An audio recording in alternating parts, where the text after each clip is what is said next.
কোরআনের একটা আয়াত যেটা হয়তো আমরা সবাই শুনেছি, সেটা নিয়েই আজকের এই আলোচনা।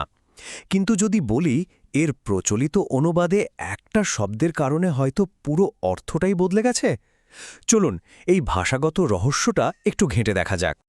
তো এই আয়াতের যে অনুবাদটা আমরা সবচেয়ে বেশি শুনে থাকি, মানে সাধারণত এভাবেই তো আমরা আয়াতটাকে বুঝি, তাই না?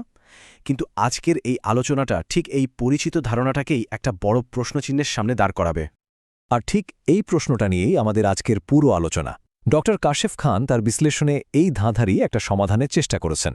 ভাবুন তো, একজন সর্বশক্তিমান স্রষ্টাকে কেন মশার মতো একটা তুচ্ছ উদাহরণ দিতে গিয়ে লজ্জা না পাওয়ার কথা বলতে হবে? প্রশ্নটা কিন্তু আসলেই ভাবায়। আচ্ছা, তাহলে চলুন আমাদের আলোচনার প্রথম ধাপে যাই। দেখব যে এই আয়াতটা কিভাবে একজন লেখককে এতটা গভীরভাবে ভাষার ভেতরে ঢুকতে বাধ্য করল। ডক্টর খানের কাজের শুরুটাই হয়েছে এই জায়গা থেকে। তার মতে লজ্জাবোধ করেন না বা সংকোচ করেন না এর মতো কথাগুলো ঠিক যেন ঈশ্বরের ধারণার সাথে খাপ খায় না, মানে ব্যাপারটা কেমন যেন একটু বেমানন শোনায়, তাই না? তাহলে চলুন ধাঁধার প্রথম টুকরোটা হাতে নেওয়া যাক। আরবি একটা শব্দ যেটাকে আমরা সচরাচর লজ্জাবোধ করা হিসাবেই জানি, সেটার ভেতরে একটু ঢুমারা যাক। আর এই একটাই শব্দ, এই ইয়াস্তাহি শব্দটার ওপরেই কিন্তু লেখকের পুরো যুক্তিটা দাঁড়িয়ে আছে। তার মতে এই শব্দটার আসল অর্থ ধরতে পারাটাই সবচেয়ে জরুরি। আচ্ছা, এবার একটা দারুণ ব্যাপার খেয়াল করুন।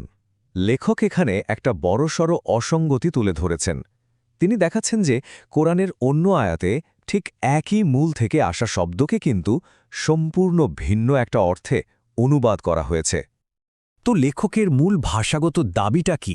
তিনি বলছেন ইয়াস্তাহি শব্দটার মূল বা রূপটা আসলে লজ্জা নিয়ে নয়, বরং জীবন নিয়ে। মানে বলা যেতে পারে শব্দটার ডিএনএতে জীবন জড়িয়ে আছে, লজ্জা নয়। আর এটাই তার যুক্তির একদম গোড়ার কথা। আচ্ছা, এবার লেখকের বিশ্লেষণের পরের ধাপে যাওয়া যাক। এবার ফোকাসে আসছে মশার জন্য যে আরবি শব্দটা ব্যবহার করা হয়েছে সেটা, মানে বাউদা।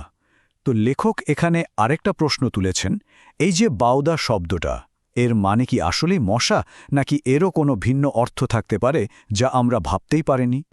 এখানে দেখুন, লেখক শব্দটাকে একদম ব্যবচ্ছেদ করে দেখিয়েছেন।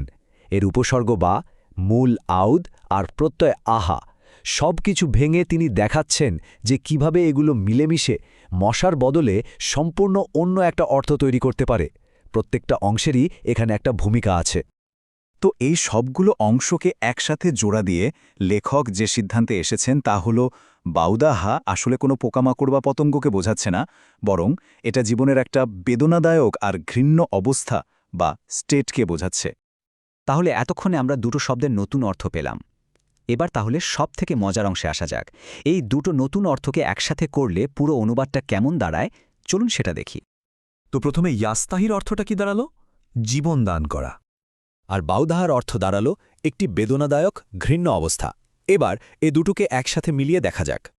লেখকের প্রস্তাবিত অনুবাদটা তাহলে দাঁড়াচ্ছে যে আল্লাহ এমন জীবন দান করেন না যা আঘাত করে, যা বেদনাদায়ক নিচুতার সাথে সঙ্গতিপূর্ণ। ভাবা যায় আয়াতের প্রথম আর সবচেয়ে পরিচিত অংশটার মানে কি পরিমাণ বদলে গেল? আচ্ছা, তো এই নতুন অনুবাদের তাৎপর্যটা কি, মানে এই ব্যাখ্যাটা কেন এত গুরুত্বপূর্ণ? চলুন এবার সেই আলোচনায় যাওয়া যাক। এখানে পাশাপাশি দুটো অনুবাদ রাখলে পার্থক্যটা একদম পরিষ্কার হয়ে যায়। একদিকে প্রচলিত অনুবাদ বলছে ঈশ্বর একটা মশার উদাহরণ দিতে লজ্জা পান না, আর লেখকের অনুবাদ বলছে ঈশ্বর কাউকে বেদনাদায়ক বা অপমানের জীবন দেন না। দুটোর বার্তা কিন্তু একেবারে আলাদা। লেখকের মতে এই নতুন অনুবাদের ফলে আয়াতটার ফোকাসটাই যেন ঘুরে যায়। তখন আর বিষয়টা ঈশ্বরের কাজ নিয়ে থাকে না, বরং চলে আসে মানুষের কাজের দিকে। আয়াতের পরের অংশেই নাকি বলা আছে কারা এই প্রতারণার জন্য আসলে দায়ী। লেখকের এই দৃষ্টিভঙ্গির প্রভাব কিন্তু বেশ গভীর। প্রথম কথা হলো, এই আয়াতটা ঈশ্বরের লজ্জা পাওয়া না পাওয়া নিয়ে নয়, বরং এটা একটা বড় ঘোষণা যে ঈশ্বর কারোর জন্য ইচ্ছা করে একটা কষ্টকর বা অপমানজনক জীবন তৈরি করেন না। আর লেখকের যুক্তির সবচেয়ে গুরুত্বপূর্ণ দিকটা হলো, তিনি বলছেন যারা সত্যকে মানতে চায় না তারাই নিজেদের দুঃখ কষ্টের জন্য ভাগ্য বা আল্লাহর ইচ্ছাকে দায়ী করে একটা মিথ্যা বানিয়ে নেয়। আর আয়াতটি নাকি শেষ পর্যন্ত এই মিথ্যা বানানো লোকগুলোকেই আসল প্রতারক হিসেবে চিহ্নিত করছে। তাহলে শেষে একটাই প্রশ্ন থেকে যায়, তাই না? একটা মাত্র শব্দের অনুবাদ কতটা বদলে দিতে পারে একটা পুরো ধারণাকে? এই বিশ্লেষণটা আমাদের হয়তো ভাষা আর তার ব্যাখ্যার ক্ষমতা নিয়ে আর একবার নতুন করে ভাবতে শেখায়।